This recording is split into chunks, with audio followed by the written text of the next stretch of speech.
All right, I want to welcome everybody to the Spark in the Dark online poetry session.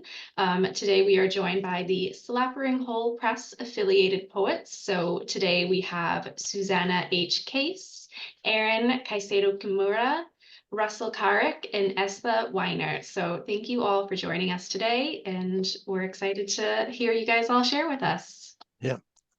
And Thank thanks, you. Rachel, for the library hosting. This is reading Aaron number 135. Yeah. This is the little engine that could just keeps going and doesn't stop. The poetry engine. So, Susanna, let's start.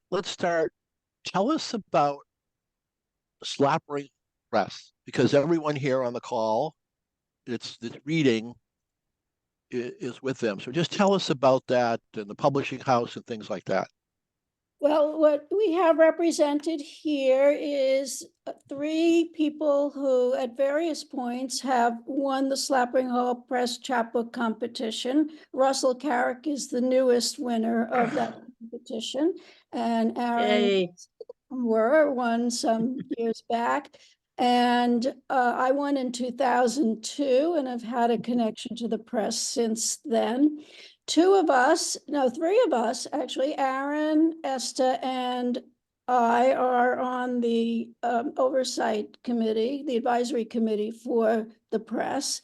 And I was a co-editor of the press for a period of 3 years. So we're all in related. It's a community, and it is a press that has been probably, we think, the longest continuously operating chapbook press in the country, because Slapping Hole Press has been publishing chapbooks for at this point, over 30 years, and has a reputation for very finely produced chapbooks. We also have a conversation series in which a female poet at a more advanced stage of her poetry career is invited to participate with a more emerging poet, and what an emerging poet is subject to that poet's definition.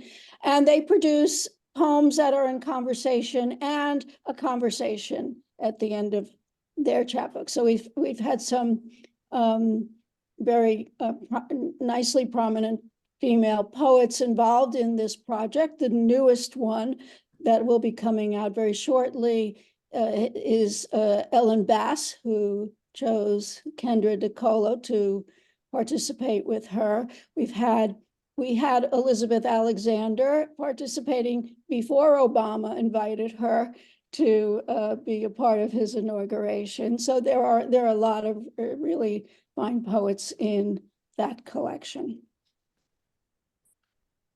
Good. No, that's great. So just for the other people who haven't been on the call for a while, we usually kind of have conversation / poetry until the top of the hour. Then we have a little 5-minute break for attendees to ask questions or comments. Karen, as I always say, don't let the other poets off easy. This is your time. Of course, you're going to be on the hot seat in a few weeks, so maybe you want to be a little bit gentle and not wear the kid gloves, not the big boxing gloves. So and then we have the second half. So Susanna, why don't you, we when we have one poet, we do things a little bit differently. So why don't you start? I think we're gonna go in alphabetical order and have each poet, at least during the first part, whatever. We've got the whole hour. So spend 10 or 15 minutes, whatever you want to do per poet. I'll interject some stuff between poets and we'll go from there. Okay, I think if we all do 10 minutes apiece, we'll and then we'll have that'll get us to a little bit after 1, and then we'll have a little break. And so I'm going to read from my newest, which is here. I love it. If this isn't love, is it like a ... This is from Broadstone Books, and I'm also going to read a short selection from this. You'll notice there's two languages on the cover. This was originally my winning Slappering Hole Press chapbook, The Scottish Cafe, because the poems there are set in the city of Lviv. It was recently published as a dual Ukrainian-English edition.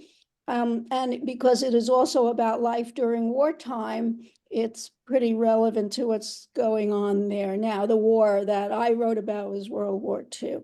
But so I will start with If This Isn't Love and then move to that. Great. And this is the title poem.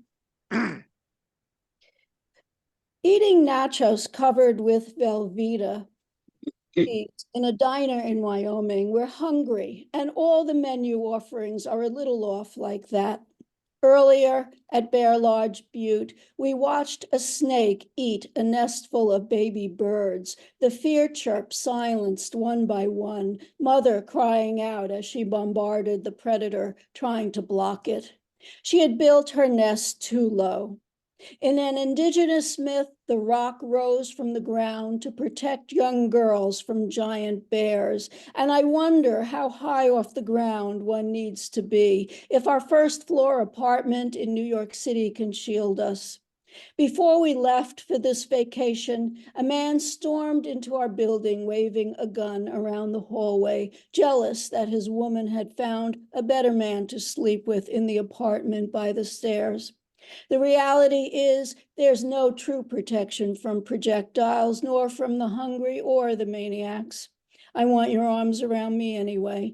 Velveeta, unpalatable like me, a congealing mess in badly air-conditioned heat. I love it. I love it. Let's get the name of that restaurant. We've got to make a field trip. The restaurant. I don't know that you'd want to eat in that restaurant. Yeah. Velveeta special. Yeah, that was great. Fantastic. So I don't know how many of you remember Patricia Neal, the actress, but she was a wonderful actress. And the area where I live in New York City, there's a few actors scattered around and actresses scattered around in the area. And when Patricia O'Neill was alive, she lived down the street. And so in terms of celebrity spotting, if you could call her a celebrity, one could see her at the local restaurant down the street. So this is called When Patsy Lou Neal Lived on East End Avenue. Patricia Neal used to eat in the French restaurant on 81st Street. We shared a taste for duck, crusty bread, walls painted with scenes of Provence. The two blonde sister hosts bustled about in chic black dresses. This was before Patricia had a stroke, got lung cancer, but after the day the earth stood still, in which she spoke to a robot, Klaatu Barada Nikto, and prevented Earth from being destroyed. By now, the world has gone to hell anyway. The restaurant is no more, torn down for a condo. Patsy Lou is no more. And that younger version of me, Patricia married a cruel man she didn't love and left him. I married a cruel man I did love and left him.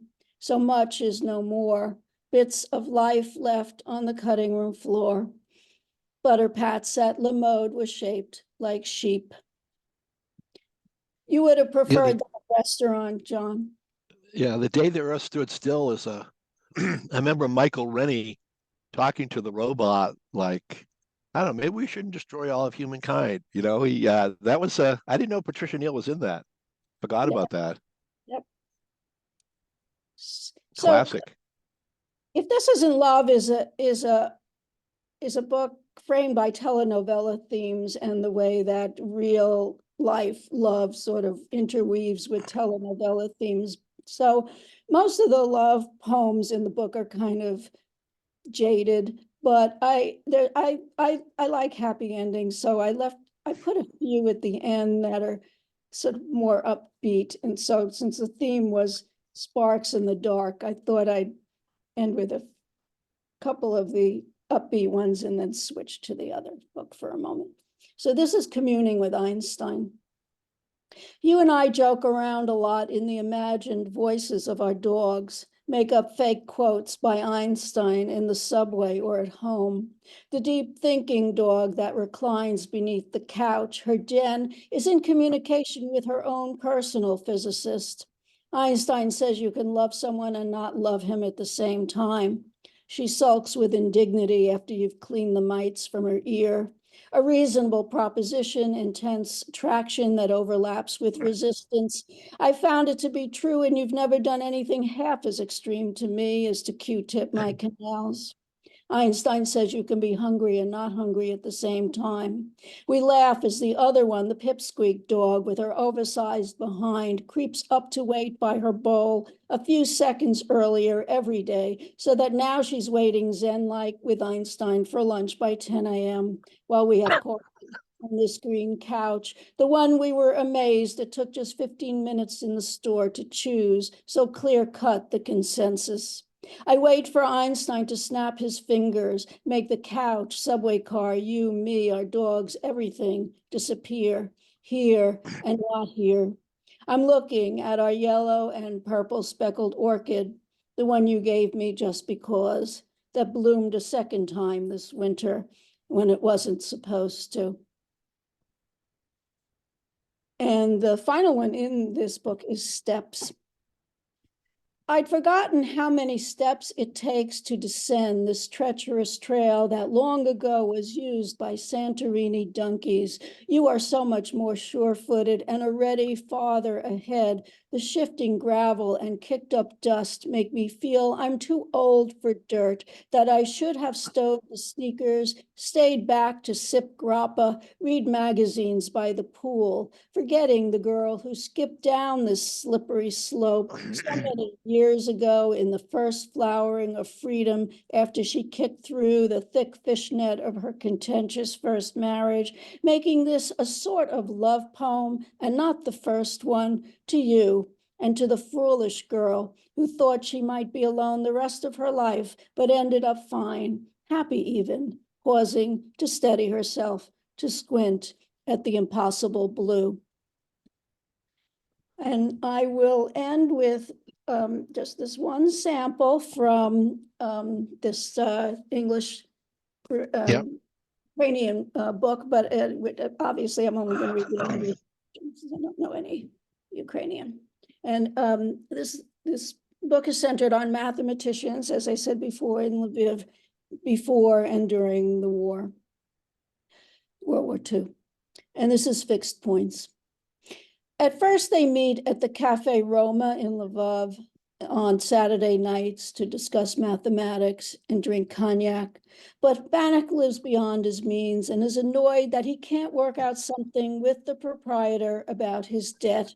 So he persuades the others to move across the street to Zelensky's place, the Scottish Cafe, where the food is not as good, the cognac is not as good, but the music is good and the credit is better.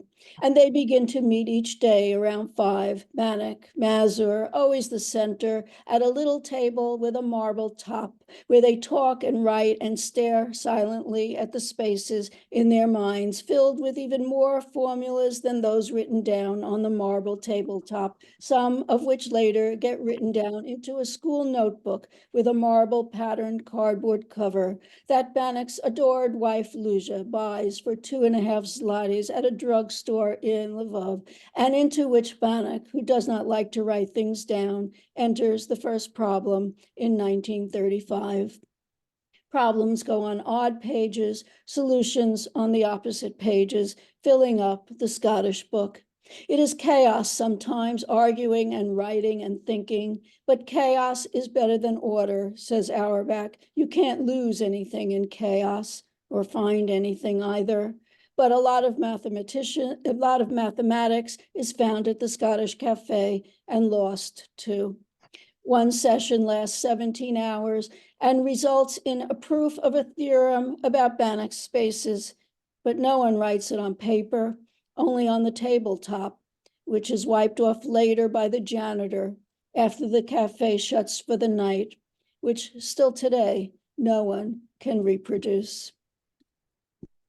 Thank you. Great. Now, yeah, so Susanna, do you really live on the first floor? Not anymore, but I did when I wrote the poem. Yeah, so now I'm on the 8th floor, and it's Yeah, and I was going to say, maybe we should broadcast the live poetry show from outside Susanna's building. There's a lot of action going on there. You know, Dogs, Einstein, The Day the Earth Stood Still, Velveeta. This is like yeah. beautiful. Velveeta's Aaron, wonderful. only in New York. Only in New York do you get this diversity. No, Susanna, great. Fantastic. Fantastic. Thank you very much. Aaron, I think you're up next. Hello. Thanks for having us, John. And thank you for Yeah. everyone who's here tuned in. Thanks for tuning in. And thank you to everybody who is watching the recording of this reading on YouTube. I'm going to read 5 poems for you from my book, Common Grace. And the poems I'm going to read to you are poems about my wife, Louisa, and our relationship. Louisa is also a poet. And the first poem I'm going to read is entitled 5 Minutes on High. Louisa stabs a taut cellophane on a tray of frozen palak paneer. Pop, pop, pop, pop, 10 to 12 times with a bony knife, even though the package says 2 to 3. I think of Psycho, the screeching violins, and Louisa as Norman Bates in Maternal Drag. Everyone's haunted by something. She puts our dinner in the microwave, punches in 5 minutes on high. Over the oven's drone, she tells me a man grabbed her in the stairwell of her apartment building when she was 7, clamped his hand over her face. Unable to breathe, she bit his finger, blood salting her lips before her mom heard her scream and came out the door. The man ran but was caught weeks later with another girl, a scalpel in his pocket. Neighborhood dads tried throwing him off a roof before the cops came. 05, 04, 03, Louisa removes the tray before the microwave beeps. She rips back the perforated film, releases the steamy aroma of spinach, turmeric, garam masala. She can't watch Indiana Jones drown in my video game or look at those faceless willow tree figurines in Hallmark stores. She doesn't even like when frozen food can't breathe. Okay. All right. Aaron, what city do you live in? I live in Bloomfield, Connecticut. Okay, Bloomfield. Good, good. Okay. Well, you know, field trip. We'll start in New York, and then we'll drive up to Bloomfield, and then we'll, you know, Esther, we'll end at Wiscasset. We'll end in Wiscasset, Esther. With We're good. with lobster rolls, yes. Yeah, yeah. Luis and I actually met in New York City, and I lived in New York City for 14 years. This next poem is a New York poem, and it's entitled Tripe Soup, and it's about my mother-in-law, and her name was Elena, and my father-in-law, Mario, who recently passed away in December. Tripe Soup. Elena starts a joke in Spanish. Mario interrupts, reminds her I don't speak the language. She doesn't believe him. Louisa and I eat mondongo with her parents in their Forest Hills apartment. Rubbing her knuckles, she continues, delivers the punchline. Tomate, tomate, tomate. She laughs. I laugh with her. On the train ride home, Louisa explains the joke. Tomate not only means tomato, but also, here, drink up. So a guy tells his friend he got drunk the other night with tomato. I guess it's funnier in Spanish. Louisa stares out the window, says her mom's mondongo isn't what it used to be. She's been forgetting cumin and cilantro. At the Bocelli concert in the park, she started singing along full voice before Mario shushed her. The subway doors chime open and close. People get off and on. Louisa says her mom thinks strangers have been sneaking into the apartment, walking around in her clothes, stuffing them back dirty into the wrong drawers. At 59th Street Station, Louise and I get up, shuffle onto the platform, almost lose each other in the crowd. Unfortunately, Louisa's mother passed away with Alzheimer's. Yeah. A very sad moment in our lives. Yeah. After 9/11, Louisa and I moved to Connecticut, and the first city in Connecticut we lived in was Norwalk, and this is a Norwalk poem, and this poem is entitled Migration. Our neighbor Trey leans back on his black Audi coupe, sweet talks this week's girl outside our bedroom window.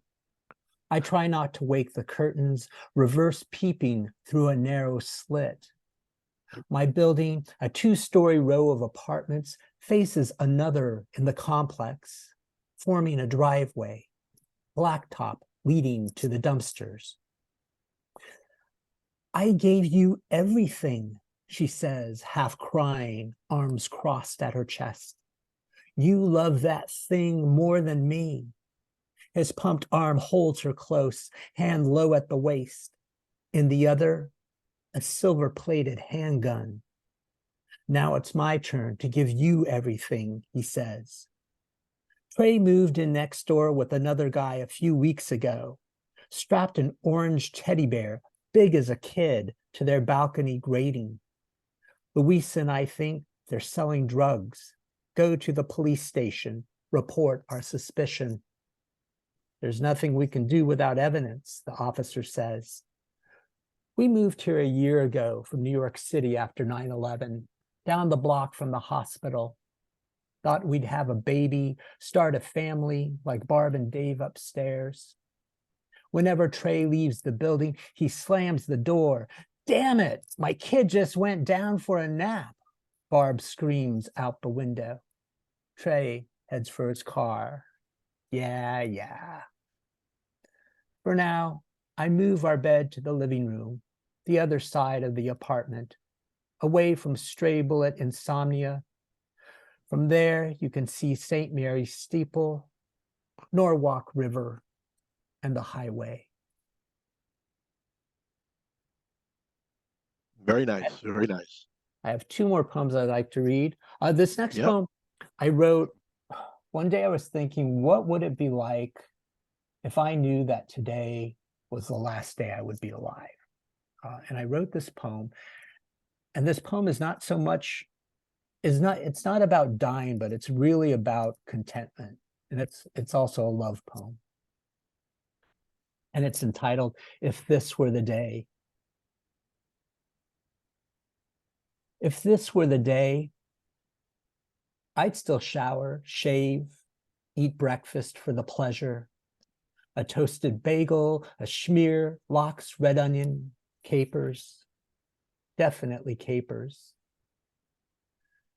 I'd skip the stretching, crunches, push-ups, go right to the garden, check the milkweed for monarchs, the yarrow planted yesterday. Back in the house, straighten out my studio, just a little. Open my laptop, start a poem, a few lines for drama. After emailing you my passwords, go lie on the sofa, text you a heart, rest the phone on my chest. I'd listen to you stop singing slightly out of tune in the kitchen, wait for the vibration of your answer, drift. Wow. And my last poem is entitled Gutter Trees. Thank you again, John, and thanks everyone for tuning in today. Gutter Trees. Louisa and I raise the ladder, walking it up rung by rung, top it against the second story. After a breath, balance it back, Heave the extension by hand, 4 hands to be exact. Rung locks click into place with each push. The rope and pulley don't work. In seasons of dirt and leaves mulched into the gutter, pigweeds have grown, or maybe hickory seedlings standing a foot or so above the roof's edge. Before moving here, we were blown across 2 countries, 3 states, 6 cities, dug in wherever we landed. If it weren't for the neighbors, we'd let our gutter trees linger. Our hanging garden of Bloomfield, 9th wonder of the world. Oh, I Thank love it. you. Oh, very special, Aaron. Thank you very much. Thanks, John. Thank you very much. So, Russell, you are from a different country, right? Or live in a different country? Yeah, I'm currently living in Colombia, just outside of Medellin. But did you grow up there, or are you? No, I'm a New York native, Hudson Valley native. Grew up in Newburgh, New York, and yeah, spent the majority of my life there. I was in the Air Force for 5, 6 years between Germany and California, and then in that time, I met who is my now wife, and we kind of navigated Central America, South America, and ended up in Colombia. Who my wife is from originally. She's from Colombia, but she spent 20 years living in Toronto. Wow. Yeah, we Boy. got a lot of moving parts. Yeah, I was going to say, quite the adventure. We need a little geography orientation. Yeah, nice. Yeah, So, do you like it there? yeah, no, I love it. Yeah, it's great. Perfect climate, great people. Yeah, it's nice. Good food. If you have a good climate, that may be the only place on earth. So, you're in a good place. No, lucky. Lucky. So great. Share some of your work with us. That's to be great. Yeah, definitely. So yeah, just thanks for having us today to my fellow poets and everybody tuning in. I'm going to be reading poems from my collection, The Way Back, which was last year's winner of the Slappering Hole Chess Chaplet Contest. The first one I'm going to be reading from that collection is called The Feast of Saint Anthony. It's a poem about when I met my wife in Lisbon. And it's a poem about how love can find you when you least expect it. The Feast of Saint Anthony. Sweet basil and grilled sardines infused the streets. In Alfama, I took your hand as we slipped through the crowd, past the pop-up bars while lovers gathered at San Ingresia de Santo Antonio. We'd met the day before at the hostel, both unaware of the feast until we arrived. We wandered the city for hours. You told me about a blue town you loved in Morocco and how you saw your father's ghost on a cliff in Algarve.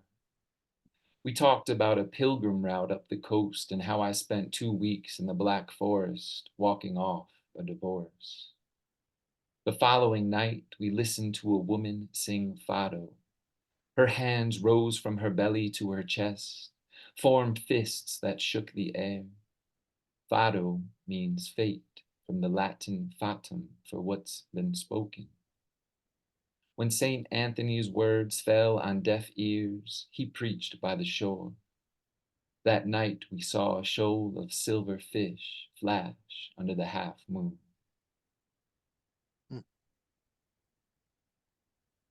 Very nice. Very nice. Thank you. This next poem that I'm going to read is titled The Dove. It was one of the first poems that I wrote when I arrived in Medellin, and I was in Plaza Botero, where the artist Fernando Botero has these huge metal sculptures all outside of a museum. And one of the sculptures struck me as I looked at it. Its whole inside was blown apart. And it was his sculpture Pájaro, which in the mid-90s, a bomb was placed. It went off in the park, killed almost 30 people, injured up to 100.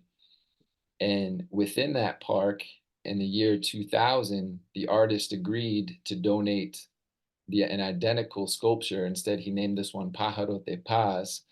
but he insisted that the original remained. And this juxtaposition really struck me as when I was currently there. This was probably 2018 or so. And it was this time which I felt to me represented Colombia's kind of dark past, but this optimistic future of where it was heading. And so I wrote this poem with that image in mind as the centerpiece. The poem is titled Great. The Dove. When we walk home at night in Medellin, you still move closer if a motorcycle approaches. And I think of Botero's pájaro, its back and belly blown out. When you were younger, leaving the city meant risking kidnap. But now, in Cocora Valley, you lead the way through the jungle. Most local tourists still stay below the cloud forest on horseback or in the parking lot posing for pictures. At Finca La Montaña, bearded limbs and bright flowers flare against the hills. In the low valley, wax palms pierce the wispy clouds and the slow glow of vermilion steeps through the mist. I think again of Botero's bird, Pájaro de Paz, whole and untroubled, perched next to its mangled twin. Thank you. Very descriptive. I feel like I'm on a overseas adventure travel tour or something. No, it's great. It's fantastic. This next poem it's a short poem. It's titled First Light, and when I heard the theme, this one especially came to mind. It's a short mythic poem about me, my wife, and the birth of our son. First Light. A speck of dust glints in the distance and moves closer the more I watch it. I see you at the helm of a ship with sails that burn my vision white, the same light that curled its breath and blew our son's hair gold.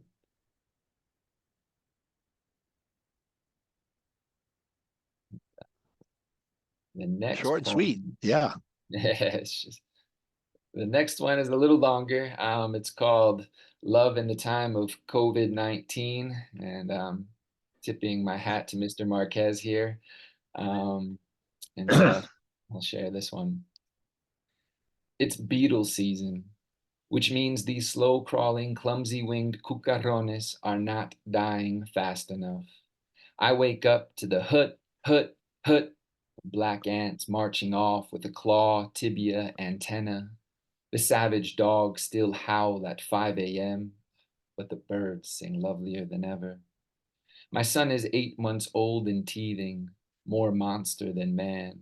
2 mandibular central incisors, a gopher with an underbite, my petite prince, and I, the drunken father who drinks to forget the shame of drinking. I eat roses and leave sonnets in sugar bowls for my wife.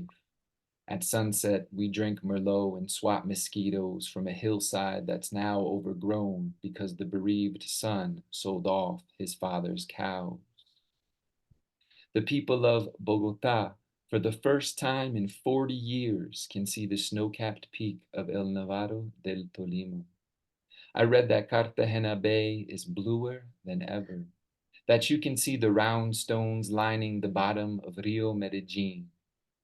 My son is calmed by the color green, so most afternoons we walk through the forest.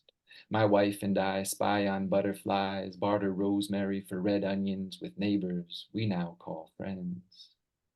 This morning my Bible fell from the bookshelf and I found dried violets between the pages of Ecclesiastes. All of life is a vapor, a mist, vanity, here today and gone tomorrow. At sunset, we'll return to the hillside and listen to the beetles hiss in the tall grass. Great. Very good. Thank you. And if I have one more that I'll share. This will be the last one. Okay. Poem's titled At Dusk. And this one was more to me kind of feeling like sparks in the night, something that moves from the subconscious to the conscious, something coming to light, making sense, an epiphany or a moment of clarity. And within that, this is also a love poem of sorts to my son. It's the last poem of the collection. It's titled At Dusk. Perched in the branches of the avocado tree, the chickens are almost asleep.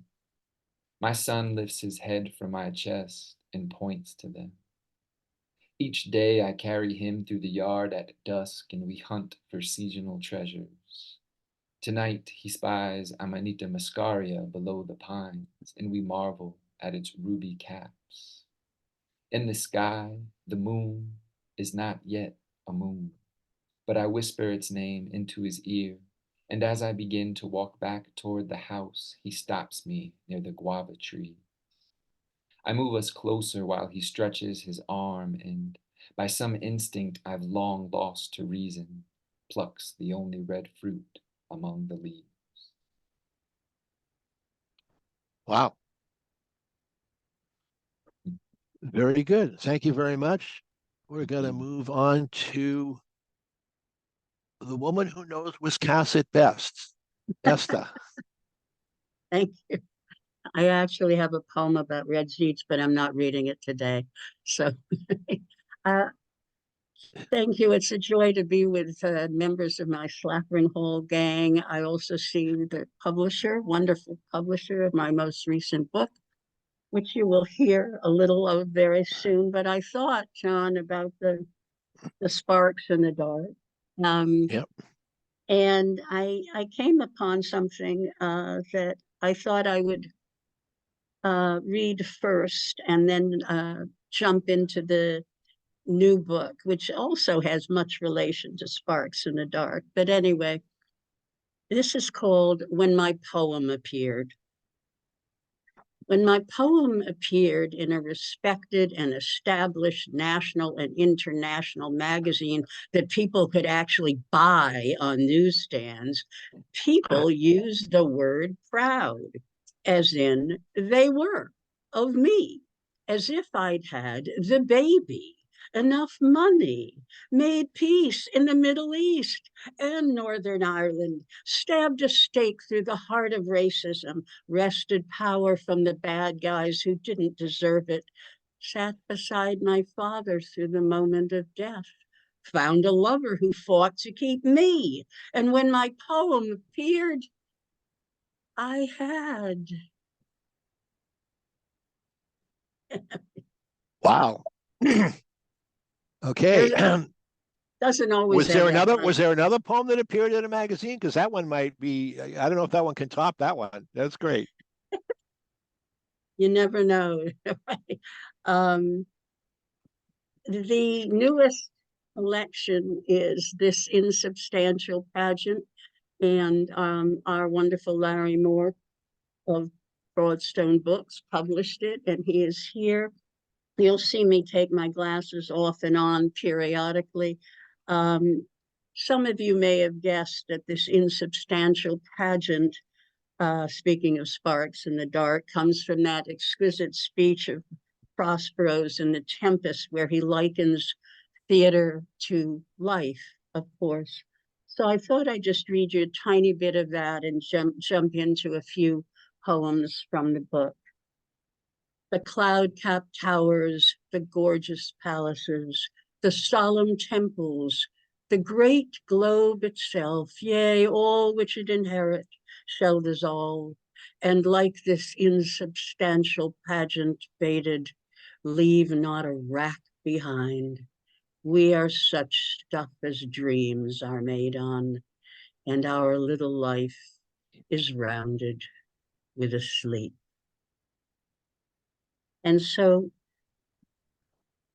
along those same lines, I thought I'd read the first poem to you, and it's called As I Look Down on You, I Love You. And the epigraph reads, Summer 2020.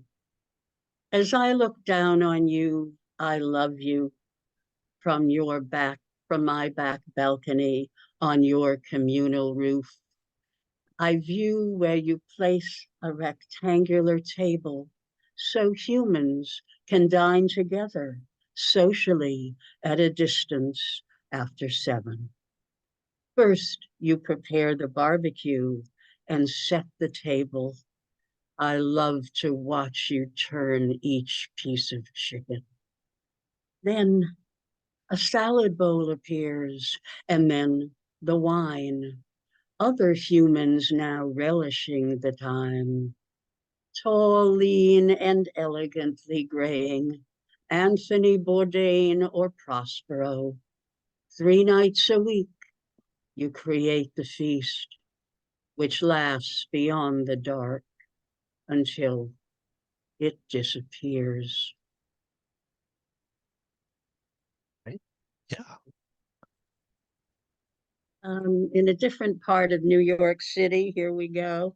This little prose poem, you'll probably recognize the title and the last few lines. It's called, I Want to Be a Part of It. On the number 1 train, an older man plays his horn and a recorded music box while holding a cup for contributions. Down the aisle, from the other end, comes the young man with no legs, propelling his chair. How you doing, Alex? Asked the older man with a horn. Hey, it's New York, answers the young man with no legs. The older man nods and plays, If I can make it here, I'll make it anywhere. Don't Love see it. that every day. Yeah, love it. That's great.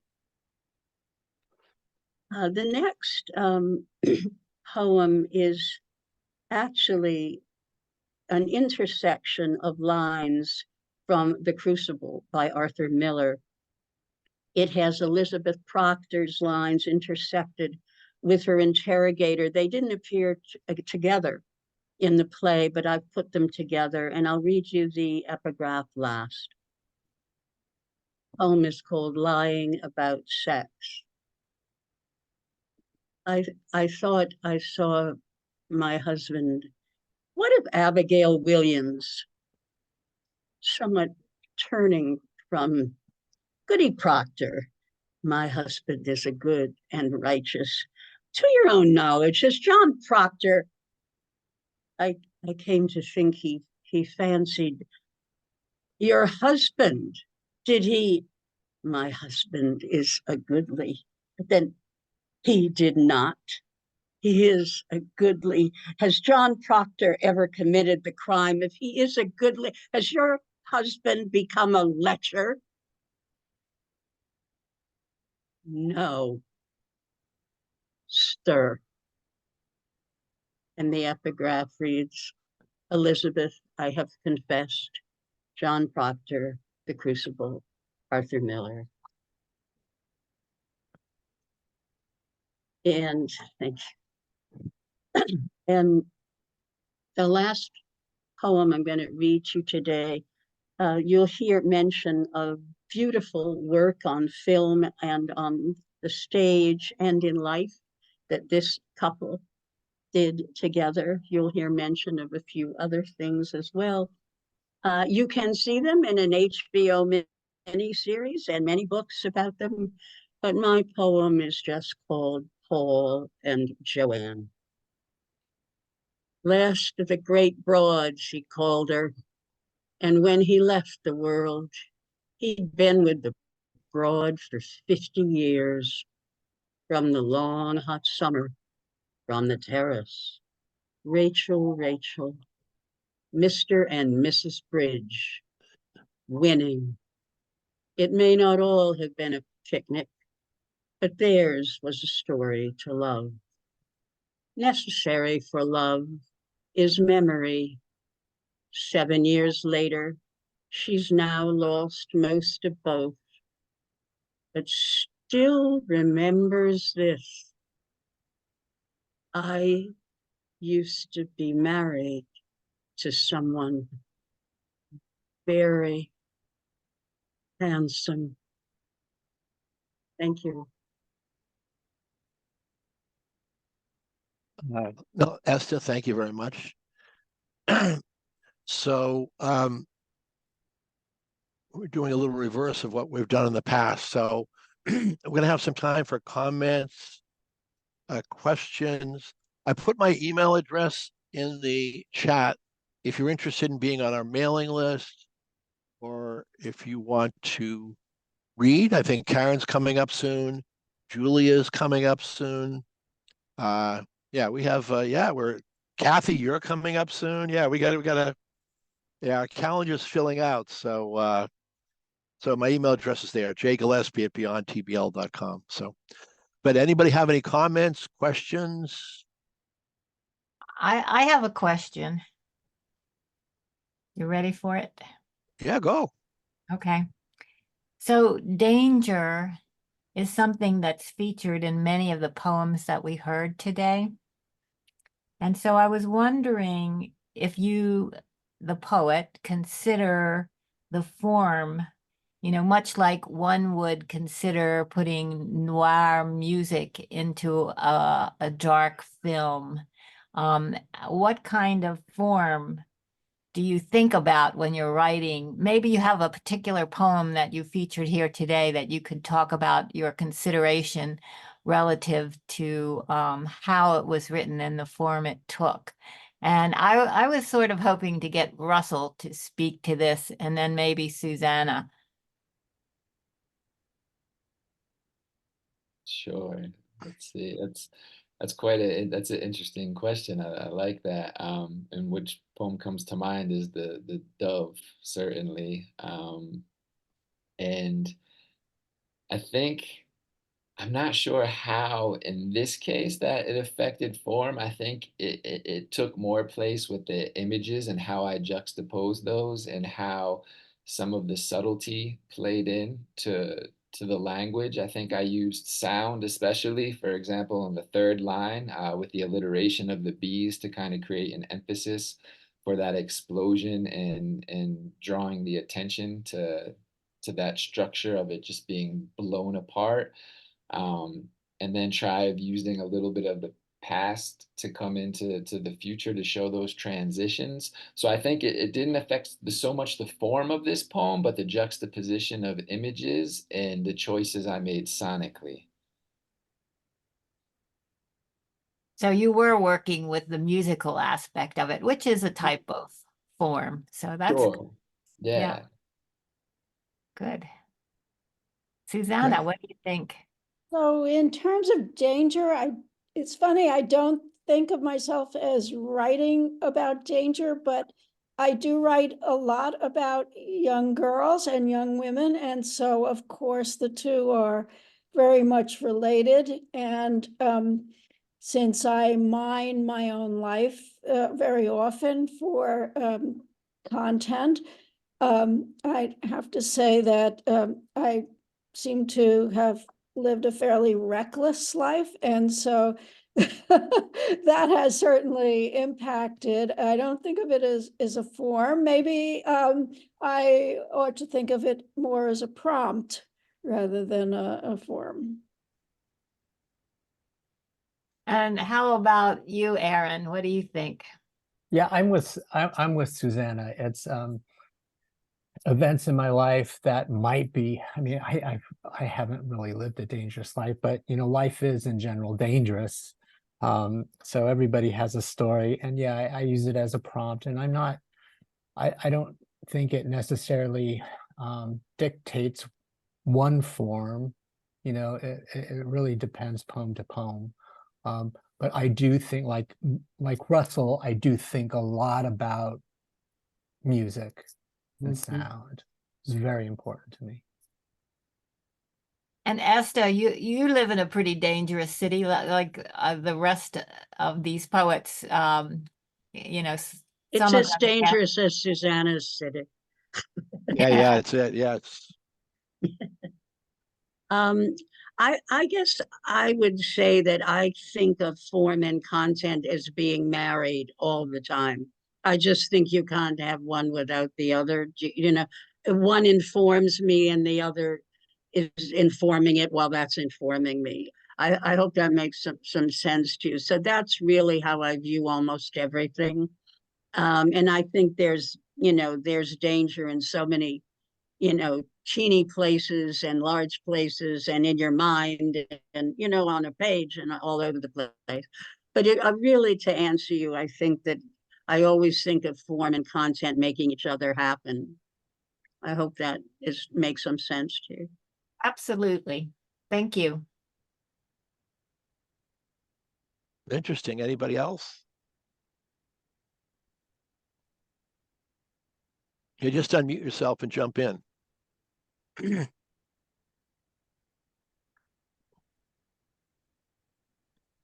I'll tell you what I like. I love the visuals. Yeah, go ahead. Go ahead. Yeah. Oh, just I was writing it in the text in the chat, but I'll just say that I was really struck by the sense of place in everyone's work.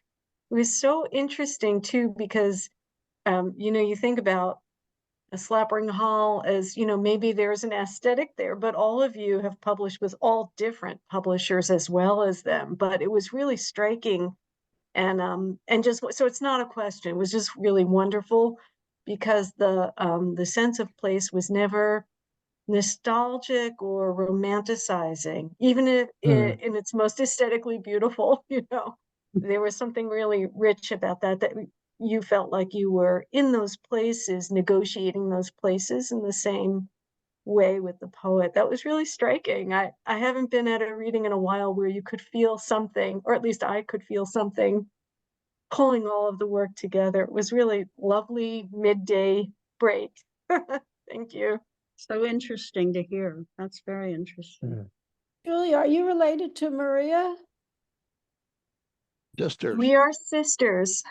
Ah, I read with her last week Recently. or recently, very recently in Queens. Yeah. Yeah. We're both poets. Hey, Beth, you want to jump in? Yeah, am I unmuted? Yes. Yep.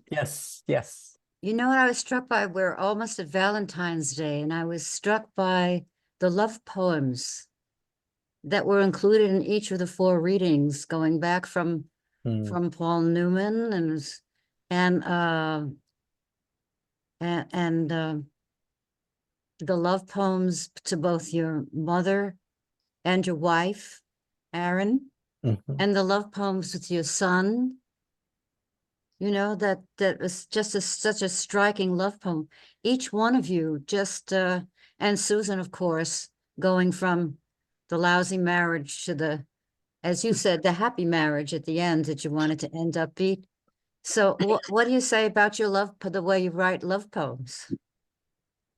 The theme Sparks in the Dark seems to have elicited.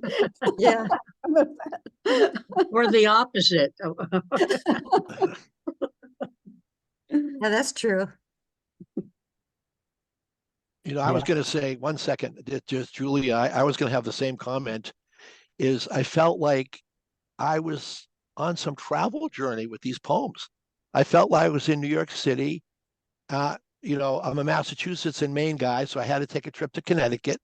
Then I had to fly to Columbia, and then I ended back in New York City after a round trip through Wisconsin. So I felt like I'm exhausted now. I have to take a nap after this, but no, it's like very visual. I felt like there was this like little movie playing in my head of these places and the things that were going on. It was fantastic. So Cindy, I'm sorry, go ahead.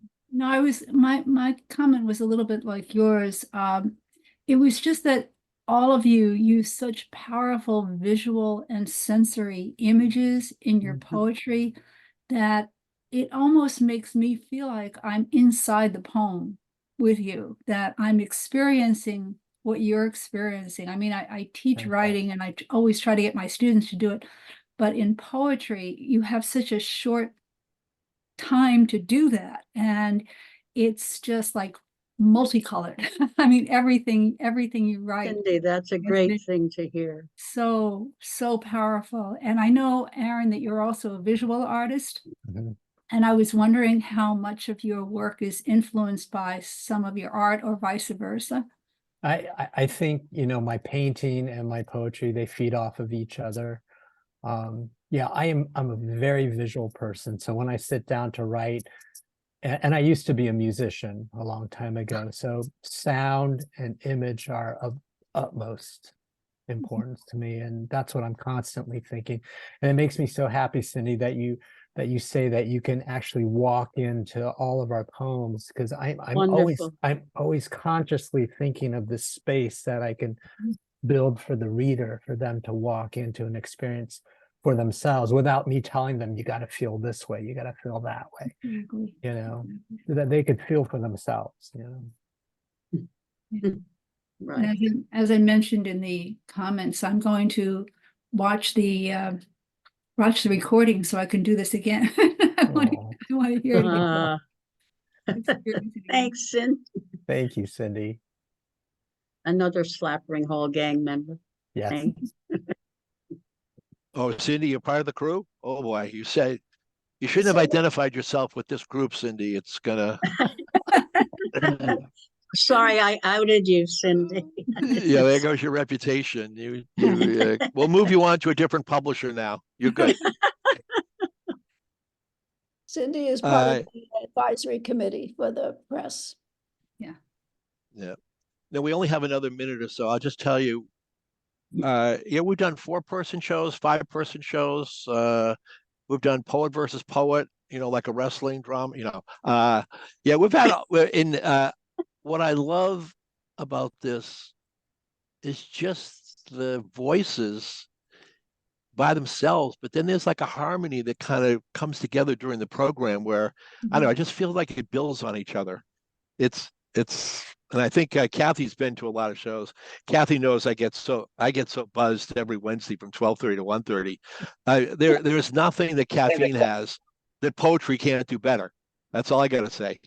So Thank you, John. Great. Thank you. No, thank you very much, Susanna. Aaron, great to see you again. Good to see you. Russell, I haven't gone to Colombia. I don't know if that's my plans. I think I'm going on the Belgian beer tour, hopefully this Christmas. That's on my, I'm That's hoping to, nice. yeah. That's on my bucket list. I host a monthly beer trip, so I'm a big beer nut. And yeah, and Esther, obviously I'm gonna have to meet you at Reds in Wiscasset. Tell me when you're gonna be there. So Okay. I will tap my 401s. We can buy a lobster roll. We'll share a lobster roll because it's by that time it'll be $1,000. So I'll treat you. Yeah, yeah, absolutely. Okay. Thank you, This has been Jennifer. a great hour. Once again, my email address is in there. If you want to be on our mailing list, if you want to think about reading, just email me. We still have, I guess, 5 or 6. We start in October and end in June. So we still have some slots that are open. As I said, Karen, Kathy, and Julia, we got you all in the left-hand column of the program here. You're all lined up for the next few weeks. Is going to be great. So I think Rachel, hopefully you're there in the background. We're going to end our recording. No, thank you again, and thank you, Susanna, for organizing all this. Susanna and I had a lot of emails for me to get both her name spelling right and Slappering Hole. I think I had Slappering or Slippering Hole or I had something. It took about 4 things until I got the whole thing right. So, Susanna, you were very patient with me. I appreciate that. Yeah. It's Old Dutch for Sleepy Hollow, and that's where the name comes from. So. Yeah. Great. Okay. Very good, everyone. We're going to sign off for today. Thank you. Thank you so much. This was fantastic. Yeah. All right. Thanks so Very much, good. everybody. Okay. And Jean. Bye, Aaron. Bye-bye. Bye. Bye. Bye. Wonderful reading. Bye, Susanna. Yep. Great, great, great, great day. Okay. Thank you. I think, okay. Thank Very all good. of you. And Beth, I'll put you on the list. Thank you. Got your email. Okay. All right. Take care.